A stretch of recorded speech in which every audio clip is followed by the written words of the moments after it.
Good morning and welcome to Ask the Expert, a daily series between 8:30 and 9 a.m. every day, delivered by QuickBooks Intuit. This session is to help small businesses understand and answer their questions. Feel free to ask any questions through the hashtag QBATE on Twitter, or stick it in the comments on YouTube, Facebook, or LinkedIn. If you need any more advice after this session, feel free to join the QuickBooks SMB community group on Facebook. There's accountants and business owners on there 24/7, willing and able to help answer your questions. QuickBooks have also designed a dedicated COVID-19 information site. Just go to the QuickBooks website, scroll down a little bit, and click on the big Learn More button under Support for you and your business during COVID-19. My name is Johann Goree, and I am the Managing Director of JGBC. JGBC is an accounting, bookkeeping, and payroll firm based up in Scotland primarily, but our team members are dotted across the UK and all work from home. We currently look after 265 clients across the UK as well, so location's no challenge for us. We like to use the cloud as best we can to utilise paper-free bookkeeping and accounting and streamline and make everyone's lives more efficient when it comes to their financial matters. So this week, most common questions we've had as a firm have been primarily focused around flexible furloughing and what that means and what you can and can't do. And it's also been about getting ready to relaunch the business. So in England, we've seen non-essential shops could reopen this week, and we are on tender hooks waiting for the Scottish Parliament's announcement tomorrow to confirm when and if non-essential shops can open in Scotland. But what we have had in Scotland is an update to say on the 15th of July, hopefully all being well, some tourism can start back up again, which for Scotland's economy is huge. So that's then prompted a lot of questions about how do we restart? What do we need to consider? And a lot of our clients have come to us to ask how we can help them to do that. So basically what we've been saying is to relaunch your business, there's some really key stages. And the first stage is to risk assess. So every business should have a risk assessment in place already. But what you need to do now is go back and revisit that, because there's now a new risk in the form of COVID-19. And you need to decide how that's going to impact on your business and how your staff are going to be able to be trained to respond to that. So up until now, you might not have thought twice about delivering food from the kitchen straight to the table of your customers in a restaurant. You might not have thought twice about how you serve a beer at the bar or serve customers at a till if they're buying clothes, etc. But now what you need to do is work out how you can do that in the most safe and cleanliness way. So a lot of bars are being putting up these perspex screens with little windows to be able to put your pints through, or gin and tonics, or whatever else drinking wise you want. And a lot of restaurants are considering how they deliver the food from the kitchen to the table of their customers. Now, some of our clients have decided to maintain how they normally do it, but they're providing their staff with PPE, such as face masks and visors, and all the food's carried out with gloves, and when they put the food down, the gloves then go in the bin. Other clients are looking at having food delivered to a central point, and then customers invited to go and collect their food from that point, so that the staff can step back 2 meters and provide social distancing that way. So it's just working out what you can do in the space that you've got. The other key areas to look at during your risk assessment is frequency of cleaning. Where do your contact points come in? So door handles, fridge handles, anything where customers or staff touch regularly, so touch points and contact points. And how often are they cleaned? So we've got some customers out there that are going to do half-hourly wipe down with antibacterial wipes. We've got customers that are going to start cleaning their floors with antibiotic cleaning products on an hourly frequency, all a much more frequent basis than what we would have done beforehand. So once you've done your risk assessments, you then need to make the adaptations that you've highlighted you're going to do in your risk assessments. So install your PVC screens, install queuing systems, install the floor markings that we see in all the supermarkets that say keep 2 meters apart. If you've got a shop where you should have a one-way system to help your social distancing, then install some stickers there. And there's lots of small graphic design and print companies that have got this stuff in stock and ready, so that you can support small businesses while doing this yourself. Once you've adapted your business premises, you then need to do the training. So you need to train the staff, but also train your customers. So yes, your staff need to know the new risk assessments and the new rules and how we're going to operate, but so do your customers. So a lot of people have started doing that training to their customers through social media. So they're doing virtual tours of the new setup in the business. They're talking you through via video and messages how we're going to operate as a business going forwards to keep the customer and our staff safe. So this kind of educating before your customers before you reopen is really important, and it just helps to create new habits and new routines for both the customers and the staff. And if your customers know what to expect, it's easier for your staff to then deliver the new procedures within the premises of your business. Once you've trained your staff and your customers and you're ready to open, it's time to implement those changes. And remember, all good habits take a while to get into the flow of, but these habits are really, really important. So as a business owner, you and your team need to be really encouraging of your team and your customers to follow these new rules. And you need to highlight to people when they're not, because these rules are being put in place for their own safety. Once you're open and you've implemented these changes, make sure you keep reviewing them. Review your risk assessments. Have the new ways of working impacted and changed how you some of the touch points and contact points. So now you've got one set of contact points that are clean, but the new policies have made another batch of contact points you wouldn't have thought of originally, and you just need to make an adaptation to your training, your cleaning, and your risk assessment there. So while reviewing it, there's another thing that we've been encouraging our clients to do. In the last 3 months, we've seen some amazing pivoting from our clients. So some really cool entrepreneurial skills out there. And there's lots of new ideas, new services, new products, all happening because of COVID-19 that may have never happened before. So what we're saying to our clients is, you know what? Why don't you consider pivoting your business more regularly? So we're saying to our clients, right, every 3 months, sit down, look at your business. What new policies could you do? What new products and what new services could you do to help grow your business?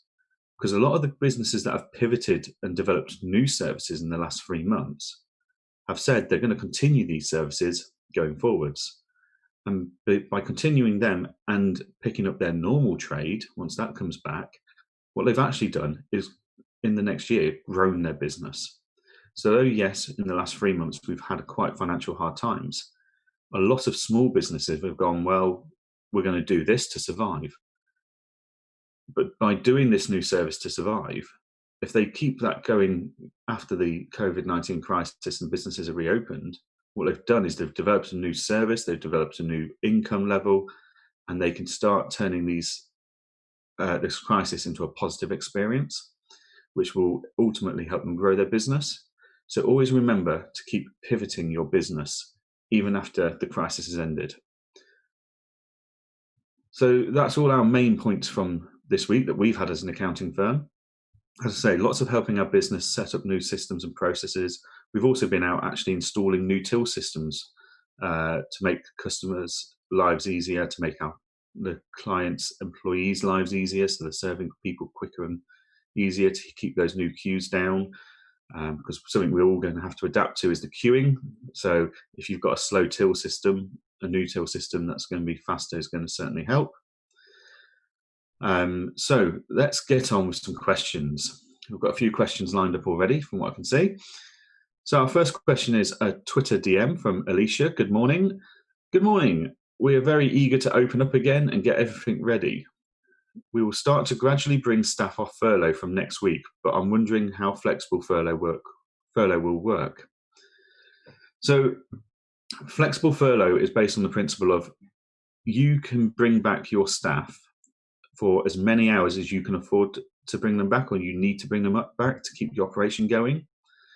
And the rest of their normal hours that they won't be working will be covered by the government. So say someone has an average 20 hours a week work with you, and you only need them 10 hours a week.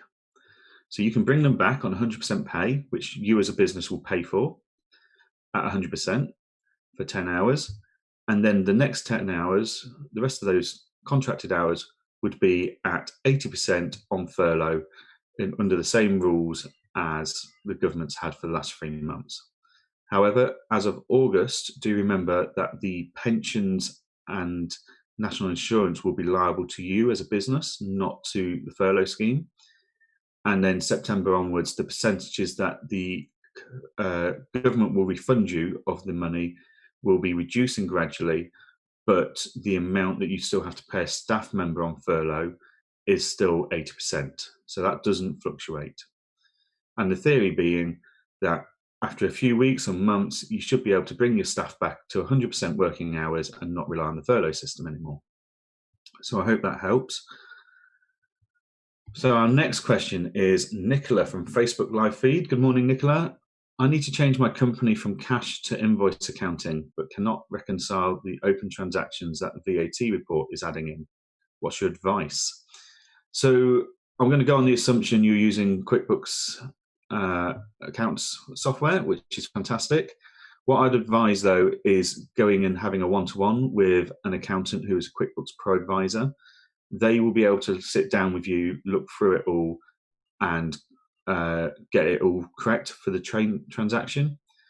QuickBooks will do some of the work for you, but when you're swapping from a cash-based system to an accrual-based system, you do need to make sure, as you've highlighted, that all your invoices and the VAT is accounted for properly.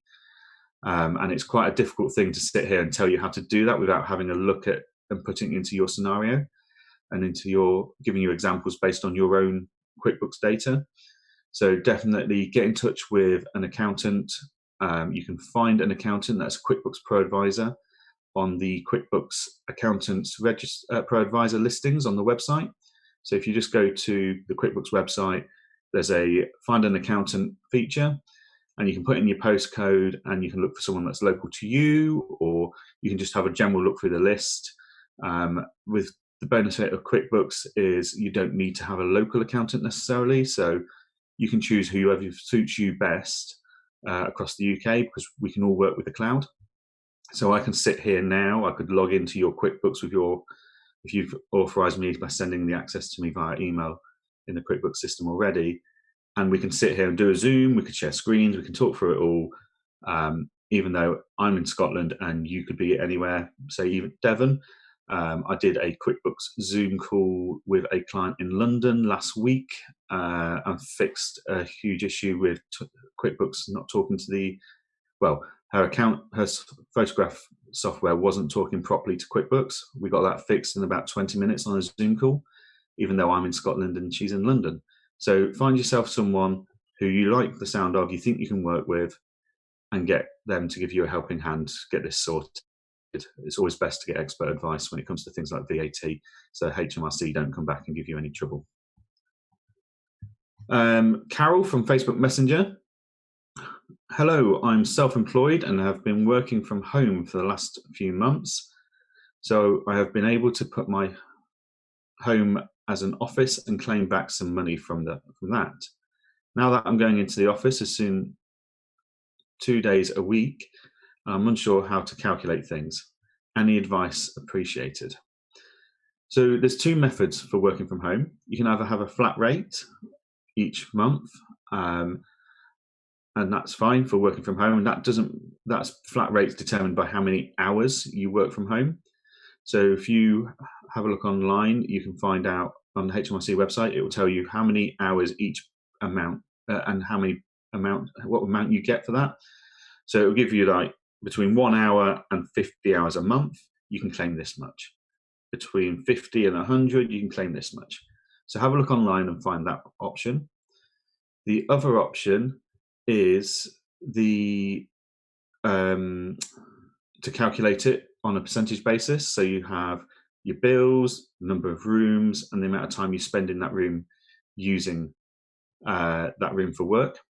So that gets a bit messier, and it would be worth, again, just talking to an accountant or a bookkeeper about how they would calculate that for you, because then once you've got that sum from them, you can use that formula going forwards. Right. Ashley from Twitter DM, have you done anything to pivot your own business recently? We haven't done huge amounts because we were already home-based, so the team were very flexible anyway. What we have done, I suppose, is we've pivoted from doing the more traditional accounting services, which took up 90% of our time, and we spent 10% of our time probably advising and supporting clients generally in business. We've now grown the advising side, so for the last 12 weeks, we've probably spent 90% of our time doing advice and support, and we've spent 10% of our time doing general accounting and bookkeeping work, which hasn't been a huge problem for us because we've got quite a lot of systems in place to make bookkeeping and accounting very efficient. So we've managed to keep on top of all the deadlines while still supporting our clients with advice from ourselves. And actually what's been really interesting is we've learned so much from talking to each of our clients. Each of our clients has done their own little thing to pivot their business. And because our clients are very community minded, they've all said, oh yeah, no problems, tell other people about this. So we've been able to help other clients that are struggling using the case studies of clients that have already pivoted and are doing well. So that's really, really helped them. And it's helped us to learn a lot about mindset and different approaches that can be used. So that's how we've kind of pivoted, still doing what we were doing, very much in the same setup and manner, but what we've managed to do is focus more on the advisory side of things, which we've all really enjoyed. So we've got a question from Eddie on Twitter DM. Good morning, Eddie. Good morning. If someone has been furloughed, what notice is required to get them back into work? I'm wanting to be as reasonable as possible. I would give as much notice as I could. Someone's been on furlough. They may have commitments for their family, with kids, etc. So if you're trying to be as reasonable as possible, if you know you're going to open up in 2 weeks' time, give them 2 weeks' notice.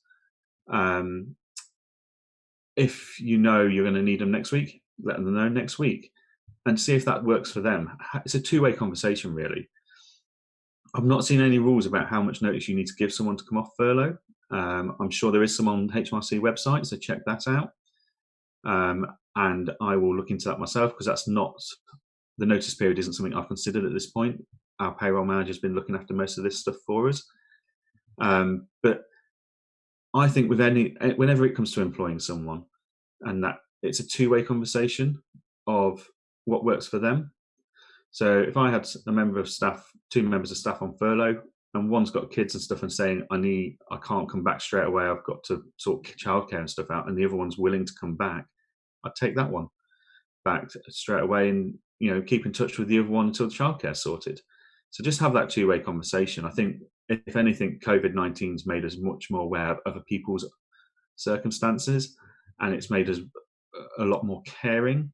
And I think that's really important to take, not just through checking in on your own personal family and friends, but to take that into your business. And employees that trust and believe that their employer is looking after them and looking for their best interests are much more productive and efficient workers, and happier, of course. So it's really important to get that two-way communication with them and be as supportive as possible whilst not harming your business. So we've got a message from Tally sorry if I've pronounced that wrong, Facebook Messenger. Good morning, Johann. Have you heard about the discretionary grants and what they involve? What type of organisations who would qualify for this? So discretionary grants, this is an England-based system. It's not available in Scotland at this time. And basically each council's been given a sum of money, depending on their population. And it is very much in the name of the grant. It's discretionary. Each council can decide who will and won't qualify for this grant. And they will also decide how much they will or won't award for circumstances. So if you are in England and you are interested in discretionary grant and to see if it really works for you, you just need to go to your council's website and have a look for the COVID-19 support and business support there, and they'll give you more details. If you've got an accountant or bookkeeper who's in the same county as you, they're probably going to have a lot more in-depth understanding of your particular council's rules and regulations on this. I've seen some councils have put limited times on the application window. So they've got all the applications in at once, quantified them, qualified them, and have been issuing money this week. And that's it. That fund's now closed. Other councils are assessing on a first come, first served basis. Some councils haven't started assessing yet, and they've still got a window with it open.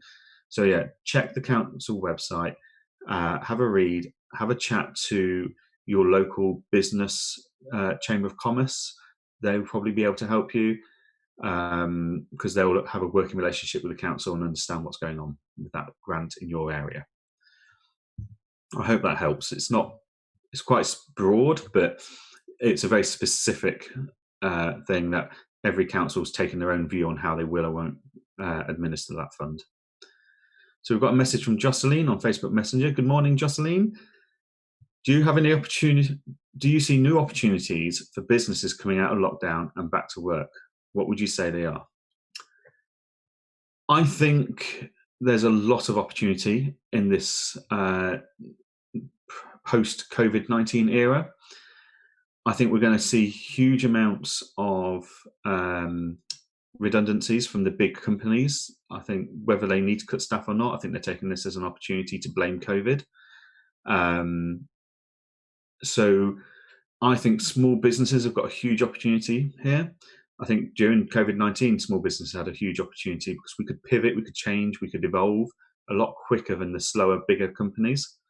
So it baffled me from day one that McDonald's and KFC and the like all stopped doing their home delivery and takeaway options, whereas a lot of small businesses carried on.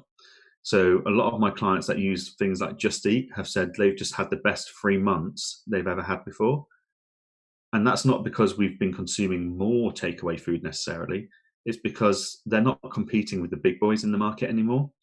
And that, they have seen a hit this week in their takings compared to the last 12 weeks because the bigger players have started reopening. So, I think there's huge opportunity. I think people who have been using butchers and greengrocers again for the first time in decades because they couldn't get what they wanted from the supermarkets have realised actually for not very much more money you can get a lot better quality and service by going to a butcher's or a greengrocer's. So they're going to continue doing well after this. I think it's made us all very aware and value the small businesses and within our community. So I think anyone that's got a small business, reach out to your community, make sure they're aware that you're there. It's your job to advertise your business, not your customers. It's not the local community's job to remember that you're there. It's your job to remind them that you're there. Just keep going, keep pivoting your business if you can. As I say, new ideas will always do well, but definitely lots of opportunities out there, I think, in all fields for small businesses to step in and support the local community to do better as an economy. Okay, we have got a question from Anastasia. Good morning, Johann. We agreed to top up the salary to 100% for our employees. Do we need to continue this arrangement until the end of October? You need to have a consultation with your employees on this. So this is relating back to the furlough, which the government gives you 80% and it's your choice if you top it up to 100%. You need to give your employees notice if you are going to drop it down to 80%, and that's fine if you are. I would say with the changing rules coming in, now is the time to review what your plans are. Can you bring people back in for a few hours a week to help them compensate, to help them increase their wages back up if you're going to drop down to 80% furlough pay only? But the rules are you have to offer 80% of their normal salary, which will be covered by the government this month, next month, and August. So yeah, it's that two-way conversation, two-way streak of, we need to survive as a business. Would we be able to reduce, we want to reduce your income to the 80% furlough rate instead of 100%. Explain it. Employees aren't stupid. Tell them, look, we either need to do this, or we might need to have a look at redundancies in the long run, because we can't continue how we are. And especially if you're running a small business, I often find employees are very invested in that business themselves, and they really value the relationship they have with their boss, the owner. So providing that you have a really open and honest conversation with them, saying, look, by dropping you down to 80%, we'll survive. If everyone stays at 100%, we will struggle and we may need to make redundancies. Long-term wise, I'd say they're better off at 80%. And I think most people will understand that. Just remember though, if you're going to drop one person down to 80% furlough, you need to drop everyone down. Everyone needs to be treated equally in this scenario. Start that conversation with your team.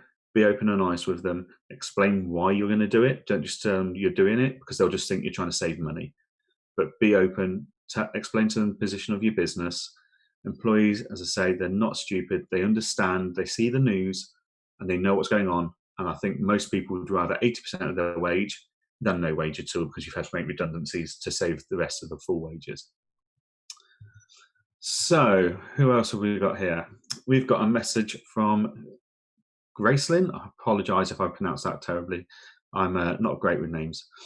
Coming in from Twitter DM. What are you hearing mostly from businesses right now, especially the ones that have reopened and will be allowed to do so in the coming days and weeks? So the message last week and up until the start of this week was, is there any point in reopening? Will there be customers? Are the customers confident enough to come out and spend money? And the message this week has very much changed. There's a much more positive outlook out there. Businesses that have opened are doing really well. Businesses that are starting to open have looked at what everyone else is doing and they're fairly confident that they're going to also do well. People want to go back to some form of normality. They need their products and provisions. There's a lot of positivity out there at the moment. We've all seen the queues for the shops on the news and stuff. Customers want to get out and they want to carry on.